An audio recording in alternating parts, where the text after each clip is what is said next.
প্রিয়, অনেক প্রিয়।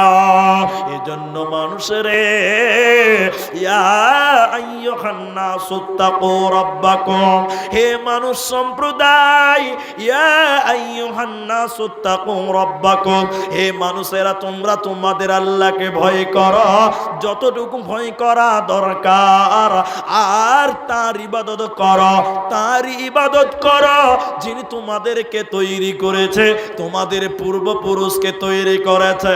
অতএব তোমরা তারই ইবাদত করো, তাকে ভয় করো। ইয়া আইয়ুহান নাসু উবুদু রাব্বাকুম, হে মানুষ সম্প্রদায় তোমরা তোমার আল্লাহকে ভয় করো যিনি তোমাকে সৃষ্টি করেছে, তোমার পূর্বের লোকদের সৃষ্টি করেছে। ওই আল্লাহকে ভয় করে সেই আল্লাহর ইবাদত করো। যদি তোমার ভিতরে ভয় না থাকে, আল্লাহর জাহান্নামের ভয় না থাকে, ইবাদত করে শান্তি পাবে না, তৃপ্তি পাবে না, পাবে না। বুখারী মুসলিমের আর দুটো হাদিস আপনাদের বলতে চাই, তবে 12টা বোধহয় বেজে গেছে। জি, 12টা 3 বাজে। কিছু দেখে কিছু বোঝা যায়, না দেখেও নয়। আপনারা 12টার পরে বসবেন না, আমারও জানা আছে। টাইমটা ওইভাবে সেট করা হয়েছিল, আমি যেটুকু জেনেছিলাম 10:30 থেকে আমাকে 1.5 ঘন্টা টাইম দেওয়া হয়েছিল। কোনো কারণে মাদ্রাসার জালসা আদায় করতে গিয়ে এদিক সেদিক হতেই পারে, এটা স্বাভাবিক ব্যাপার। আর আমরাও চাই যে 12টা অবধি জালসা হোক, জালসা যেন কারো বিপদ না হয়, এটা আমরাও চাই। তবে আপনাদেরকে বিনীত অনুরোধ করছি, আধা ঘন্টা টাইম, বেশি নয়, আধা ঘন্টা টাইম আপনারা আর দেন।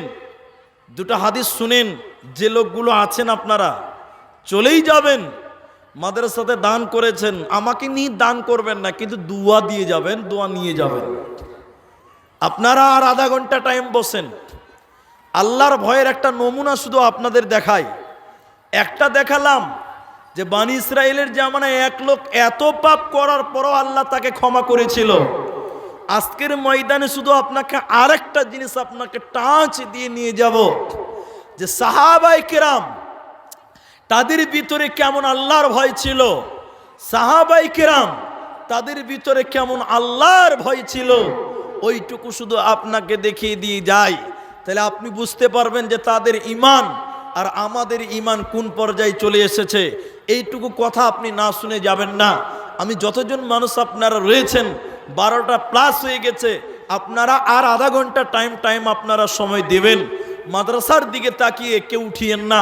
আল্লাহর রাস্তায় দান করলেও বসবেন, না করলেও বসবেন। 12টা যখন বেজে গেছে, আর 10টা মিনিট আপনাকে দুটো হাদিস শোনাবো মনে করে আপনার কাছে আমি একটু সময় আপনার কাছে চাইছি।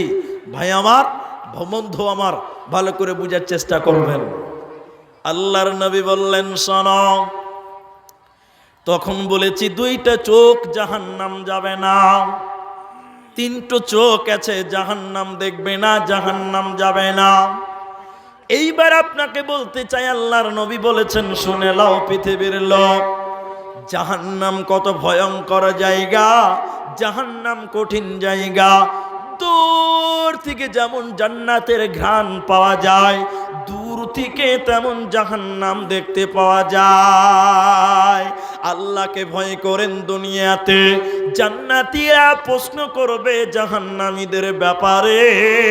কোরআনে সূরা মুদাসসির আয়াত এসেছে, কোরআনে আল্লাহ বলেছেন, আনিল মুজরিমিন, মুজরিমদের ব্যাপারে যখন প্রশ্ন করা হবে, মা সালাকাকুম ফি সাকর, কোন কারণে এর জাহান্নাম যাচ্ছে তুমি বলে দাও। আয় আল্লাহ, জাহান্নাম সাকার নামে এদের কেন দেওয়া হচ্ছে আপনি বলুন। আল্লাহ তাবারাক ওয়া তাআলা 4টা কারণ কোরআনে বলেছেন, শুনে নাও। কেন মানুষকে জাহান্নাম দেওয়া হবে, 4টা কারণ কোরআনে আল্লাহ বলেছে।